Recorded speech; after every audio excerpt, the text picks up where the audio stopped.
يهده الله فلا مضل له ومن يضلل فلا هادي له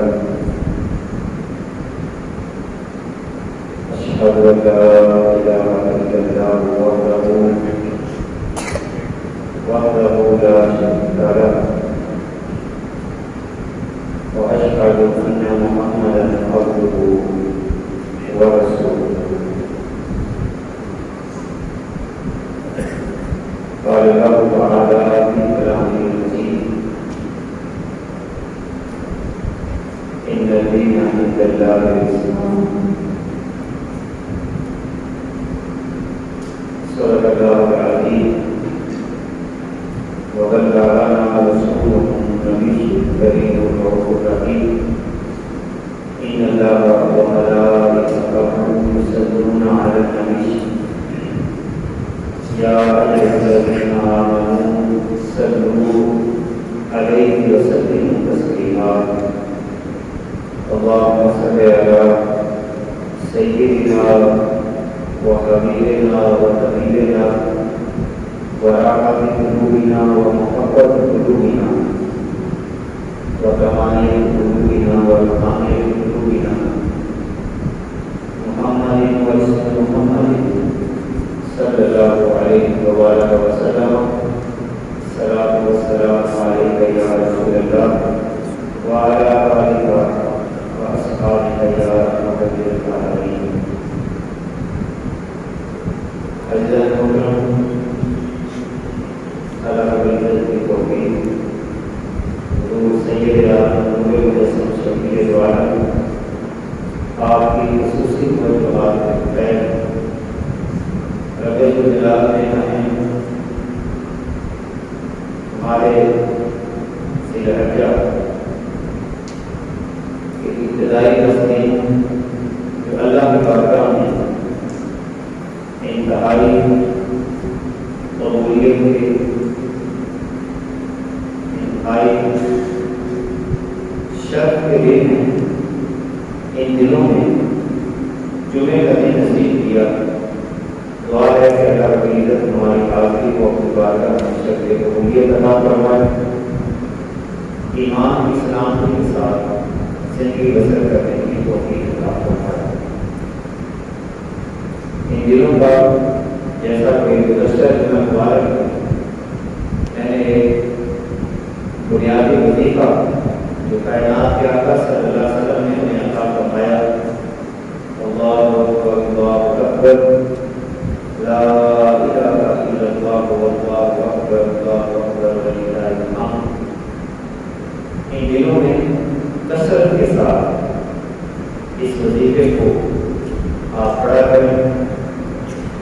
ممکن ہو سکے تو گھر کے اندر بھی بیٹھے بیٹھے اونچی آواز کے ساتھ اس کا ورد کیا کریں. گلی محلے میں چلتے پھرتے اس کا ورد کیا کریں. حضرت علیہ السلام نے فرمایا کہ 10 دنوں کے اندر اللہ رب العزت کی بارگاہ میں جتنے بھی نیک اعمال ہیں وہ اللہ کو بڑے پیارے کرتے ہیں, اور اس وظیفے کی طرف رسول پاک صلی اللہ علیہ وسلم نے خصوصی طور پر اشارہ فرمایا. آج کی ہماری گفتگو کا جو تفصیلی عنوان ہے قرآن مقدس کی آیت پاک ان الدین عند اللہ الاسلام. تو ان 10 دنوں کو دینی حوالے سے اسلام کے بطور دین ہونے کے حوالے سے یہ بھی ایک خاص نسبت ہے کہ کائنات کے آقا صلی اللہ علیہ وسلم نے اپنی زندگی کے 23 سال کم و بیش جو ایک مسلسل محنت مشقت مختلف حالات سے گزر کر اپنی پوری قوت کے ساتھ ہمت کے ساتھ اس 23 سالہ عرصے میں شیخ طالب کا وقت گزرا انتہائی مشقت والا تھا. صاحب کی وادی آقا کریم علیہ السلام کے حوالہ سے مختلف قسم کی رکاوٹیں، صعوبتیں، تکالیف، بھوک، پیاس، مختلف حالات سے گزر کر خطبہ حجت الوداع کے موقع پر کائنات کے آقا صلی اللہ علیہ وسلم نے 1,24,000 صحابہ کرام رضوان اللہ علیہ اجمعین کو جو ایک خاص قسم کی خوشخبری عطا فرمائی، الیوم اکملت لکم دینکم، کہ اللہ رب العزت نے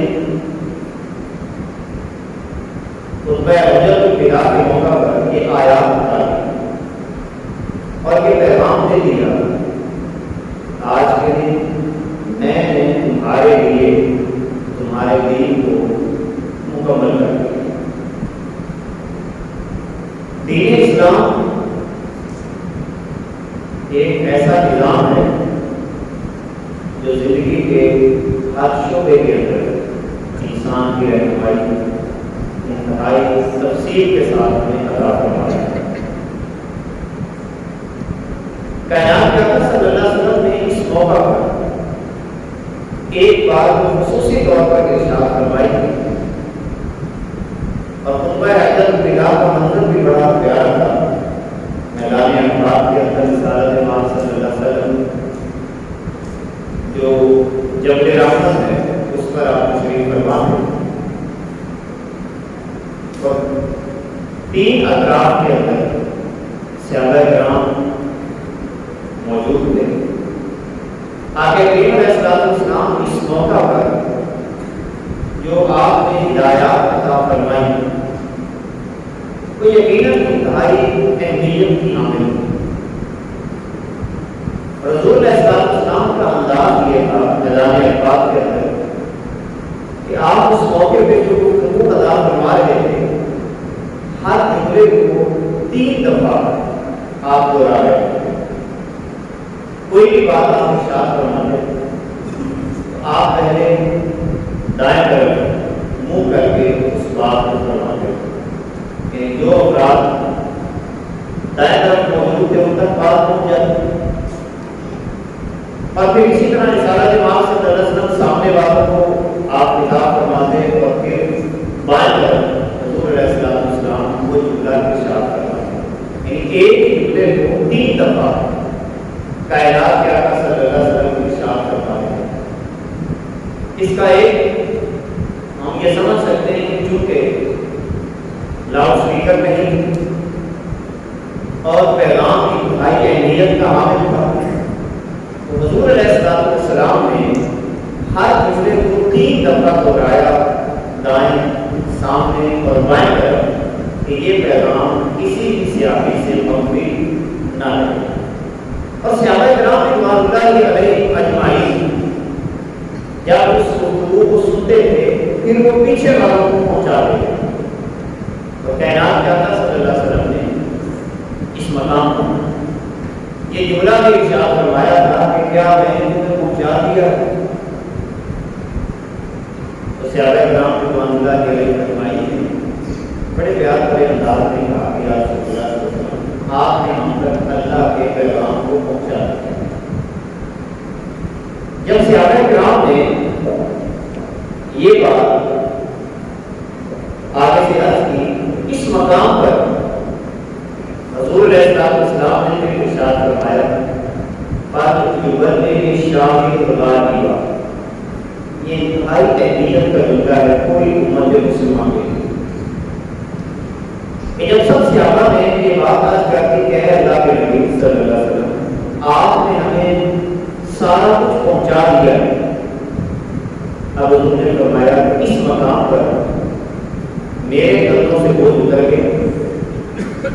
میں نے 23 سال کے عرصہ کے اندر جو اللہ کا پیغام تمہیں پہنچانا تھا وہ پہنچا دیا، جو پیغام دینا تھا وہ تمہیں دے دیا، اور میں نے اس امانت کے اندر کسی قسم کی خیانت نہیں کی کہ کوئی چیز رکھی ہو اپنے پاس۔ جتنے احکام تھے ایمان کے حوالے سے تھے، عبادات کے حوالے سے تھے، معاملات کے حوالے سے تھے، اخلاقیات کے حوالے سے تھے، یا سزاؤں کا تصور تھا، یہ سارا میں نے تمہیں پہنچا دیا ہے۔ اب تمہاری ذمہ داری یہ ہے فَلْيُبَلِّغِ الشَّاهِدُ الْغَائِبَ، اب جو یہاں پہ حاضر ہے وہ غائب کو پہنچا دے۔ اب یہی جملہ سنتے ہی صحابہ کرام رضوان اللہ علیہم اجمعین نے اپنی اپنی ذمہ داری کو محسوس کی اور اس پیغام کو پہنچانے کے لیے کمر بستہ گویا کہ اسلامی نظام اور دین کا پیغام پہنچانے کے لیے تمام صحابہ کرام رضوان اللہ علیہم اجمعین کمر بستہ اور آگے تک اس پیغام کو پہنچانا شروع کر دیا۔ سوال یہ پیدا ہوتا ہے کہ کائنات کے آقا صلی اللہ علیہ وسلم نے ہمیں اتنا بڑا نظام عطا فرمایا کہ جس کے بارے میں انگریز مورخین کی یہ بات لکھتے ہیں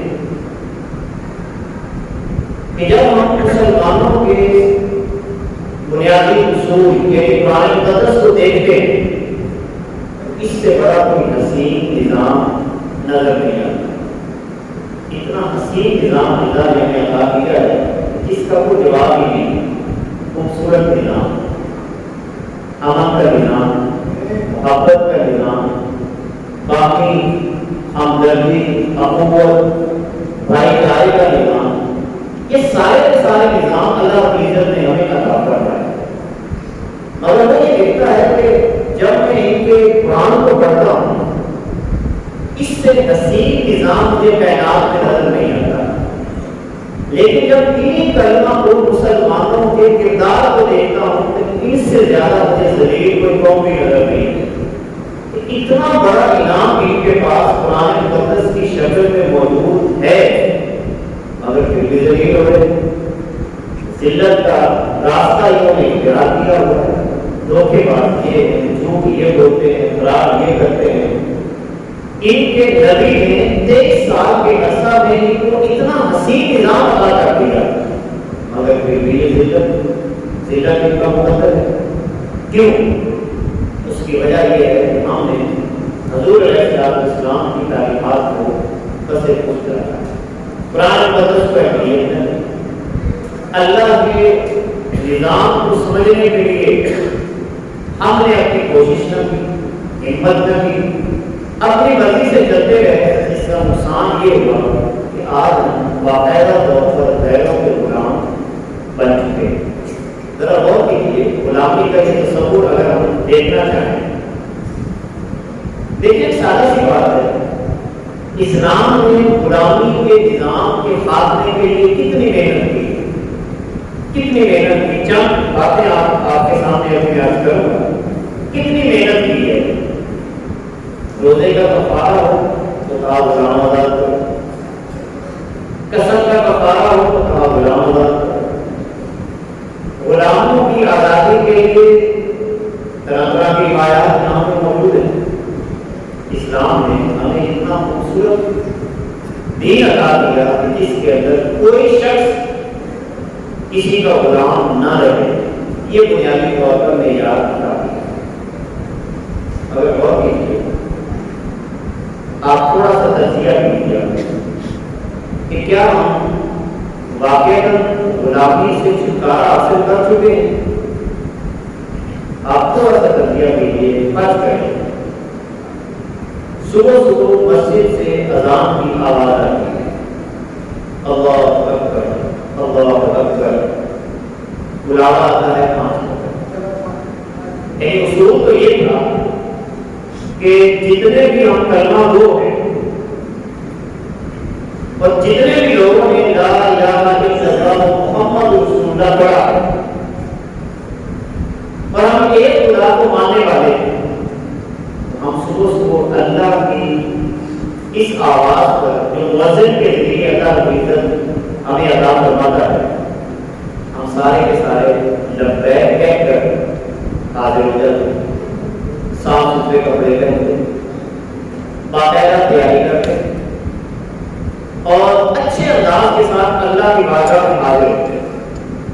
ذرا غور کیجیے، اللہ کے بلاوے پہ ہم مسجد میں باقاعدہ طور پر تیار ہو کے نہیں آتے. آپ نے دیکھا ہوگا کبھی تو بندہ اپنے صاف ستھرے کپڑوں کا اہتمام کر رہا، یا مجھے اللہ نے بلایا ہے، اللہ کی بارگاہ میں جانا ہے تو میں صاف ستھرے کپڑے پہنوں. میں اللہ کی بارگاہ میں جانا ہے کہ میں وہاں پر اگر میرے جسم سے بدبو آ رہی ہے تو میں غسل کر، میں نہا، میرے کپڑے میرے کچیلے ہیں، رات کو میں یہی پہن کے سویا تھا. اللہ کی بارگاہ میں جانا ہے تو میں کپڑوں کو تبدیل کر. کبھی کیا بھی پیدا نہیں ہوتا. عموماً بعض دفعہ ہم میلے کچیلے کپڑوں کے ساتھ مسجد میں آنے کی کوشش کرتے ہیں، لیکن جیسے ہی 6:30 7:30 ہوتے ہیں کوئی جوتے بارش کر رہا ہوتا ہے، کوئی اپنے کپڑوں کو پریس کر رہا ہوتا ہے، کوئی وہاں پر اپنے ٹائی کو سیدھا کر رہا ہوتا ہے، کوئی وہاں پر پرفیوم کا خوشبو کا استعمال کر رہا ہوتا ہے. یہاں کدھر جا رہے ہو؟ دفتر میں جا رہے ہو. دفتر میں ایسے نہیں جا سکتے. کیا تم اپنے کام کرنے کی جگہ پہ ایسے نہیں جا سکتے؟ جناب باس نکال دے گا. بینک میں جانا ہے تو باس نکال دے گا.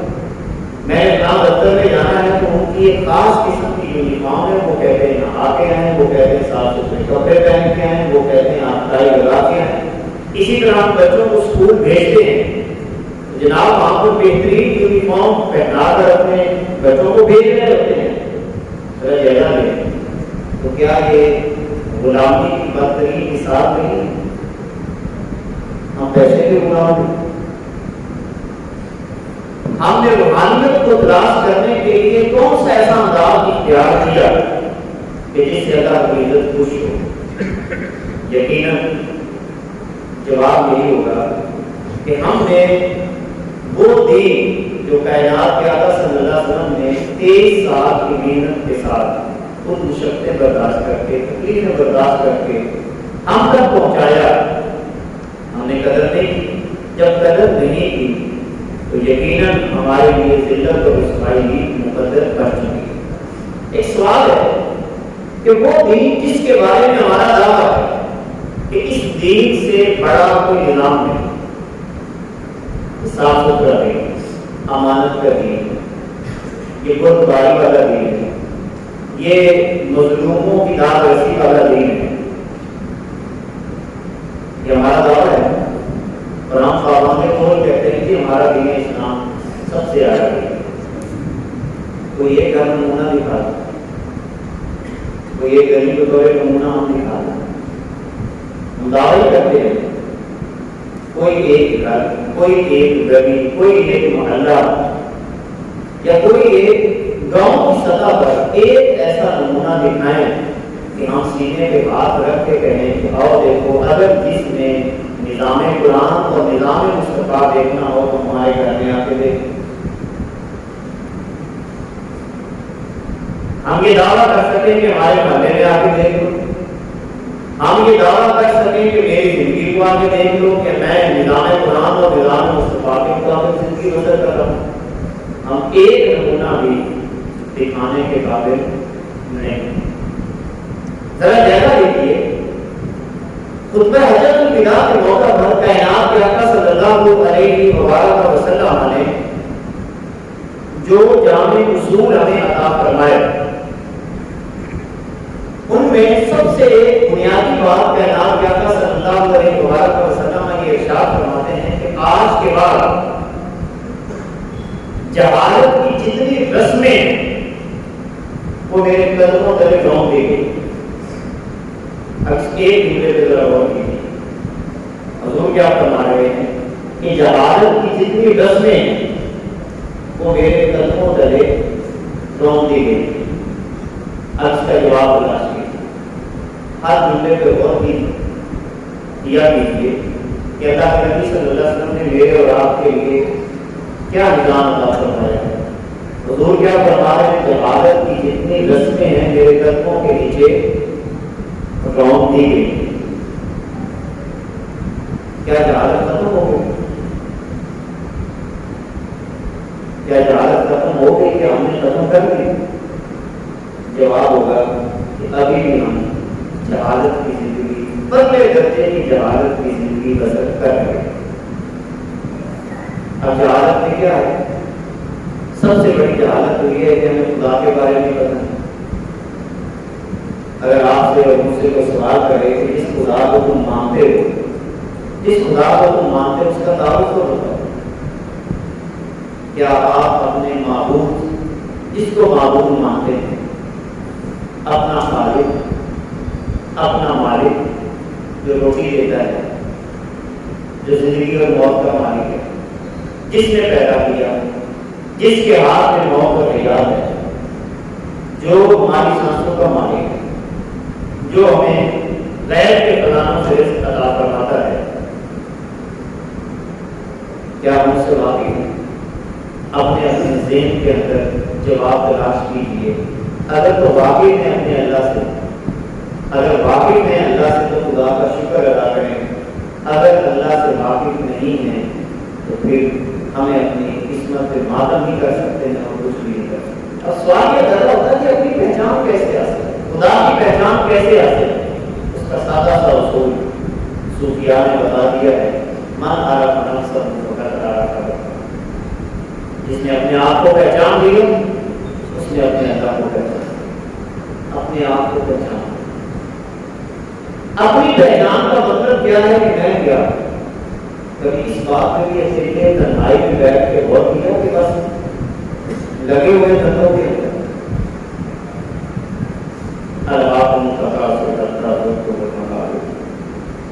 تقاصر میں انسان کو غفلت میں ڈالا ہے۔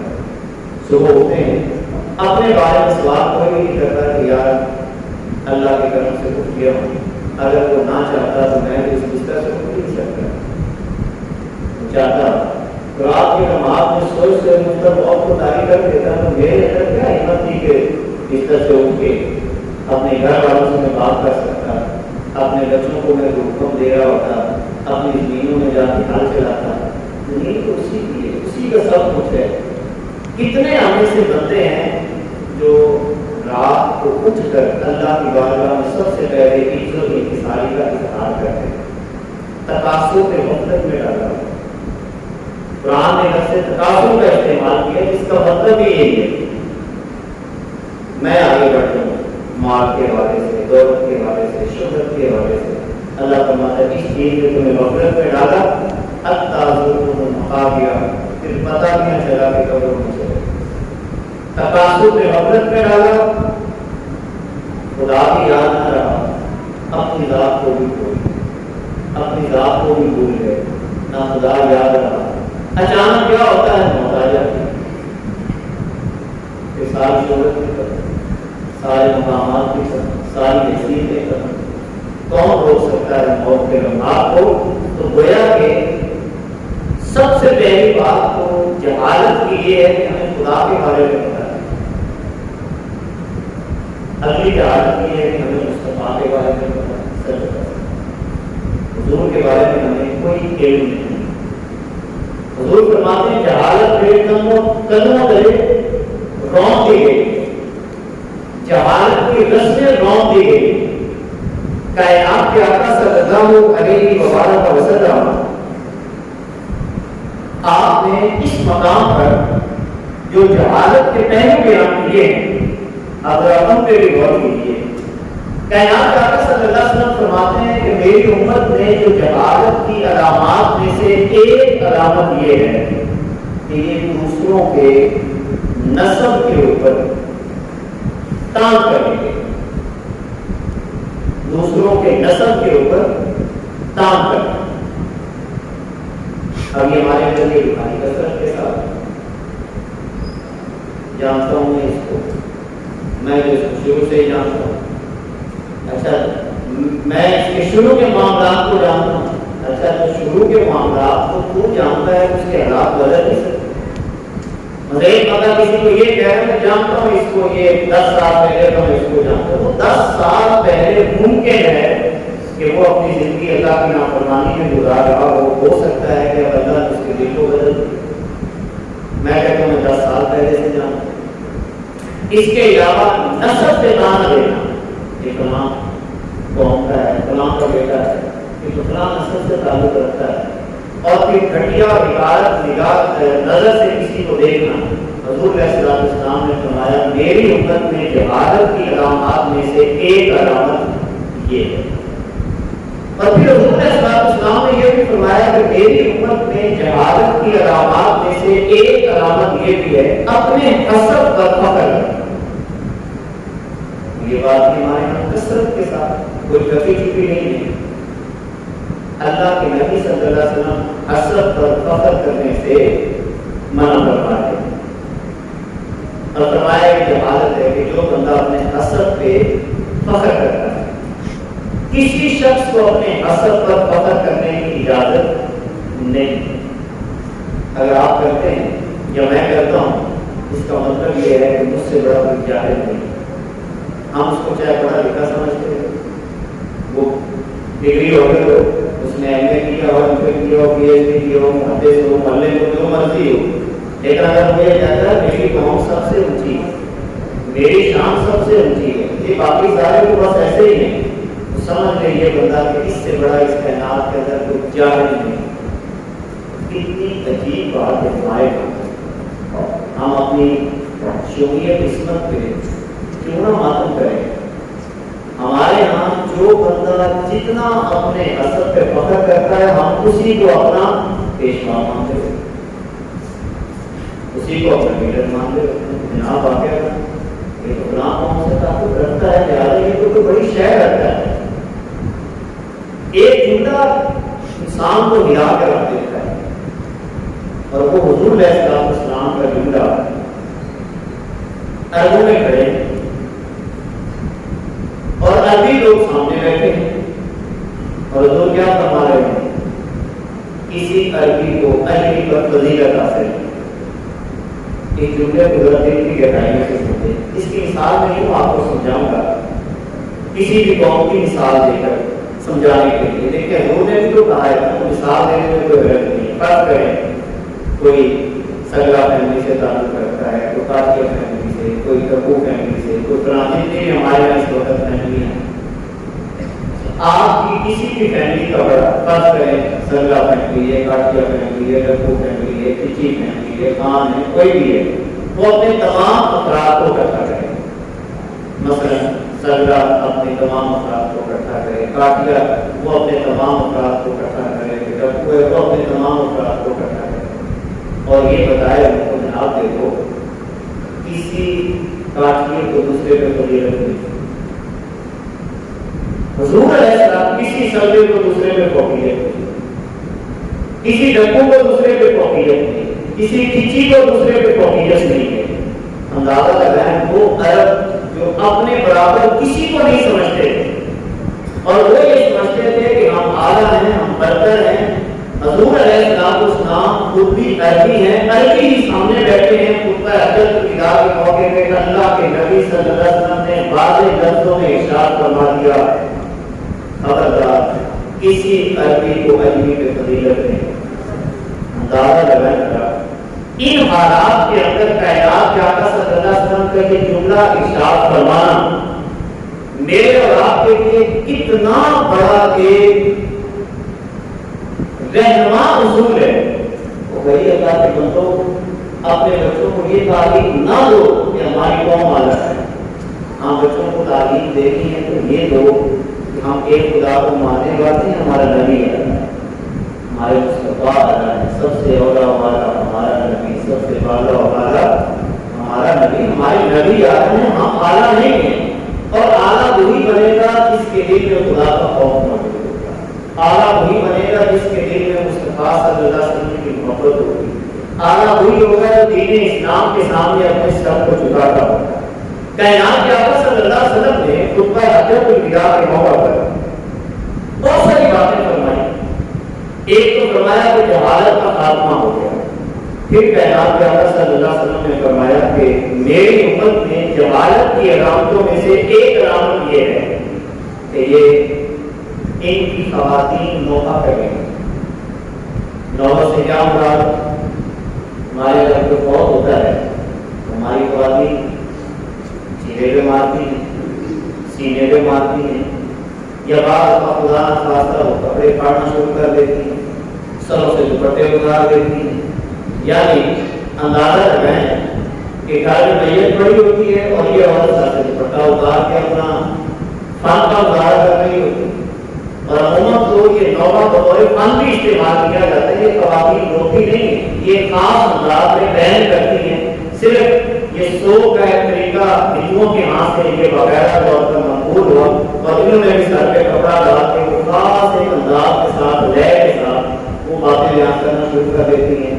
کائنات کے آقا صلی اللہ علیہ وسلم نے فرمایا ایسی خواتین جو نوحہ کرتی ہیں, اپنے جسم پہ مارتی ہیں اور فضول کلمات اپنی زبان سے اس موقع پہ ادا کرتی ہیں, اللہ رب العزت کل قیامت کے دن جہنم میں سے خارج کا لباس ان کو پہنائے گا. خارج کا لباس ایسی خواتین کو پہنائے گا. اب دیکھیں جہالت کتنی بڑی جہالت ہے ہمارے یہاں, اور ہم سمجھانے کے لیے تیار نہیں. اپنی بہنوں کو, اپنی بیٹیوں کو, اپنی ماں کو تعلیم دینے کے لیے تیار نہیں.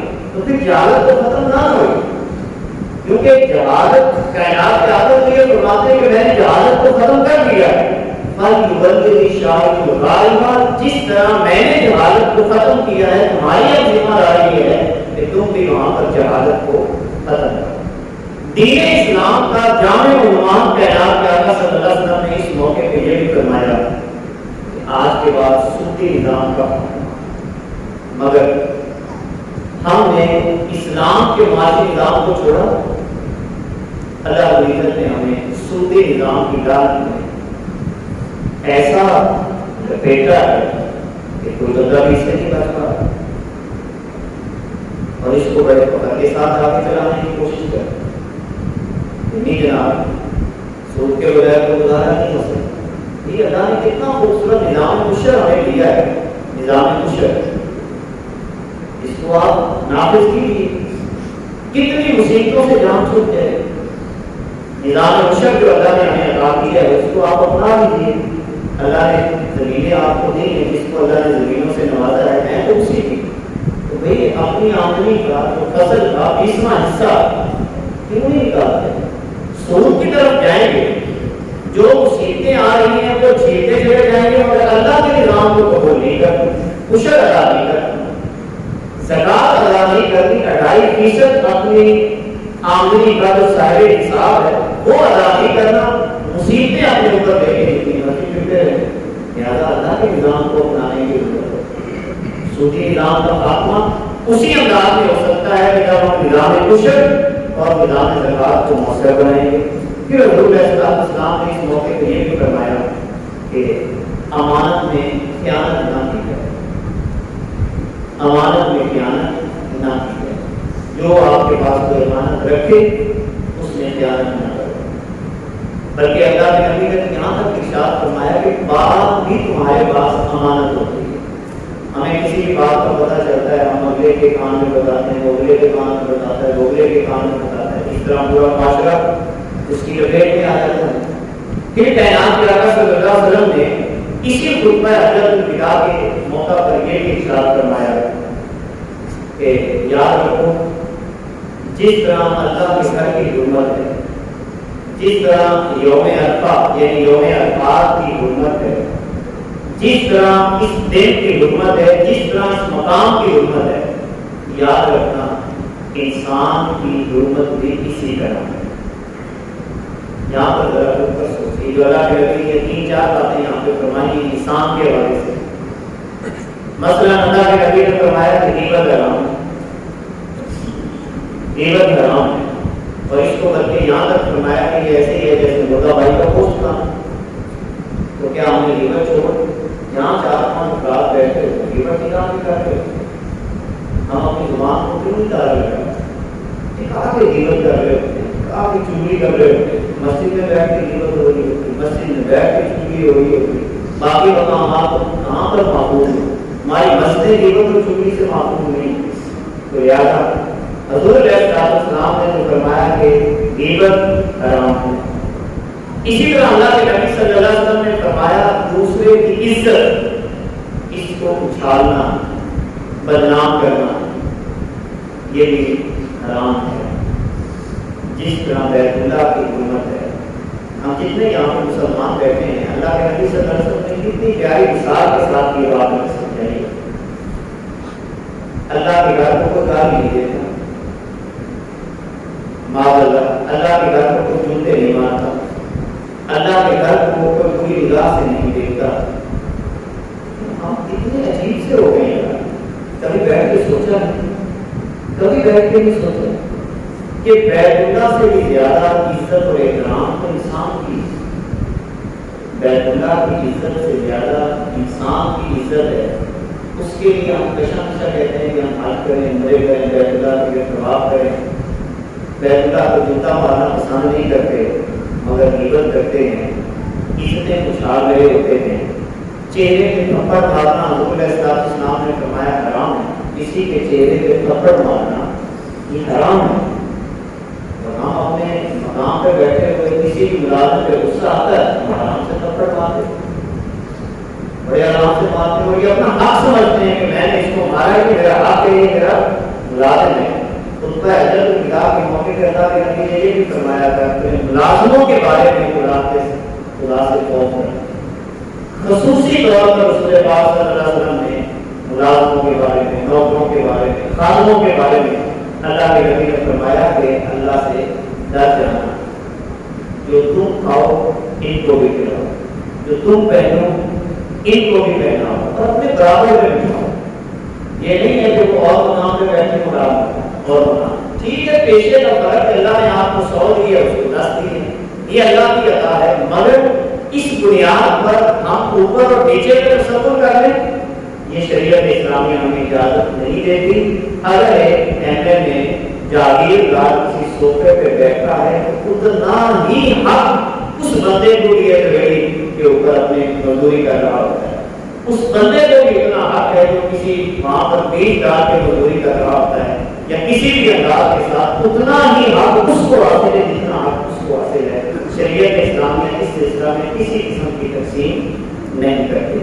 خون بہانا روک دیا گیا اس موقع پہ, مگر آئے دن ہم خون بہانے کو اپنا مقام اور ترا امتیاز سمجھتے ہیں. ہماری پلاننگ خون بہانے کی ہوتی ہے خدا کے لیے, اس جنگل کے قانون کے ساتھ ہم زندگی بسر کرتے ہیں. اتنا پیارا اصول اللہ نے ہمیں قرآن میں عطا کی ہے زندگی بسر کرتے ہیں. اور پھر حضور علیہ السلام نے یہاں تک ارشاد فرمایا عورتوں کے بارے میں خدا سے ڈریں.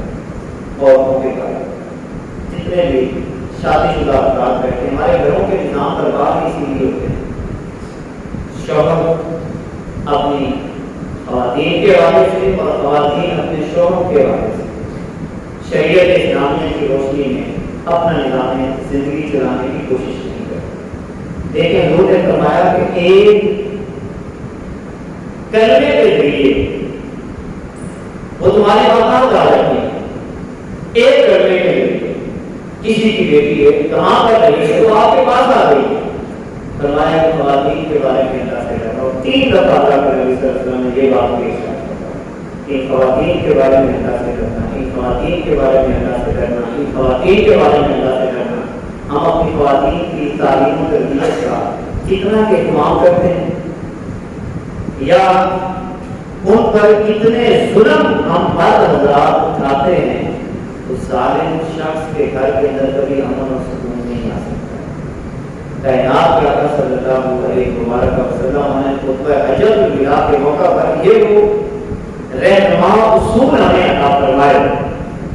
اسی طرح قومیت کی بنیاد پر جو تنظیمیں آج کل وجود میں آ رہی ہیں, جتنے نوجوان بیٹھے ہیں کہ بعض اپنی تنظیموں کی طرف راغب ہو جاتے ہیں, میں آپ سے درخواست کروں گا کہ باقاعدہ مغرب کی سازش ہے. ایک کتاب ہے, اس کتاب کا عنوان ہے ہاؤ ٹو ڈیفیٹ ریلیجن, کہ آپ مذہب کو شکست کیسے دے سکتے ہیں, کسی بھی مذہب کو شکست کیسے دے سکتے ہیں. انہوں نے 10 باتیں مذہب کو شکست دینے کی بیان کی ہے. وہ انشاءاللہ کسی موقع پہ وہ 10 باتیں آپ کے سامنے میں کھولوں گا. اس وقت ہمارا پوری نوجوان نسل ان 10 باتوں کی شکار ہے. باقاعدہ فلانٹی لوگ بستی شکل مزید انشاءاللہ ساری چیزیں کھولوں گا آپ کے سامنے جب میں وہ 10 چیزیں بیان کروں گا کس طرح ہماری نوجوان نسل کو ذہنی طور پر مخدوش کیا جا رہا ہے، بزرگوں سے متنفر کیا جا رہا ہے، صحابہ سے متنفر کیا جا رہا ہے، آہستہ آہستہ حضور علیہ السلام کی ذات سے متنفر کیا جا رہا ہے، پھر اسی طرح قرآن سے متنفر کیا جا رہا ہے تاکہ یہ لوگ دین بیدار ہو جائیں اور پھر جس طرح ہم ان کو چلانا چاہیں گے آگے چلیں۔ ان 10 طریقوں میں سے ایک طریقہ ان کا یہ بھی ہے کہ قومیت کی بنیاد پر ان کی تنظیمیں بنائیں۔ لوگ سجا کے نام پہ تنظیم ہمارے یہاں بنی، پنجابی ازم کے نام پہ بنی، سندھی ازم کے نام پہ بنی، بلوچی ازم کے نام پہ بنی۔ یہ کیوں بنی ساری تنظیمیں؟ تاکہ ان کو آپس میں اس بنیاد پہ لڑایا جائے جبکہ کائنات کے آقا صلی اللہ علیہ وسلم فرماتے ہیں کہ مسلمان کو مسلمان کا بھائی ہوتا ہے۔ جب کسی عربی کو عربی پہ فضیلت نہیں ہے تو پنجابی کو سندھی پہ کیسے ہو سکتی؟ ایک سادہ سی آپ سے میں بات کرنا ہے، جب کسی عربی کو عربی پہ فضیلت نہیں ہے تو ایک پٹھان کو وہاں پر کسی بلوچی پہ فوقیت کیسے ہو سکتی؟ ایک سندھی کو بلوچی پہ فوقیت کیسے ہو سکتی؟ ایک پنجابی کو پٹھان پہ فوقیت کیسے ہو سکتی؟ جبکہ ہمارے یہاں باقاعدہ تصور بتایا جاتا ہے کہ پنجابی جو ہیں یہ پٹھانوں سے افضل ہے، پٹھان کہتے ہیں ہم دوسروں سے افضل ہیں۔ یہ تقسیم باقاعدہ طور پر سازش کے ساتھ ہمارے ذہن میں ڈالی گئی۔ لہٰذا خطبہ حجۃ الوداع کے موقع پر کائنات کے آقا نے ہمیں جو پیغام دیا ہے اس کو اپنے ذہن میں رکھیں، اپنے دلوں میں اس کو تازہ کریں تاکہ ہماری یہ زندگی بھی خوبصورت ہو، آخرت بھی خوبصورت ہو۔ اللہ رب عمل کی توفیق عطا فرمائے۔ صلوات اللہ تعالی علی حبیبہ تعالی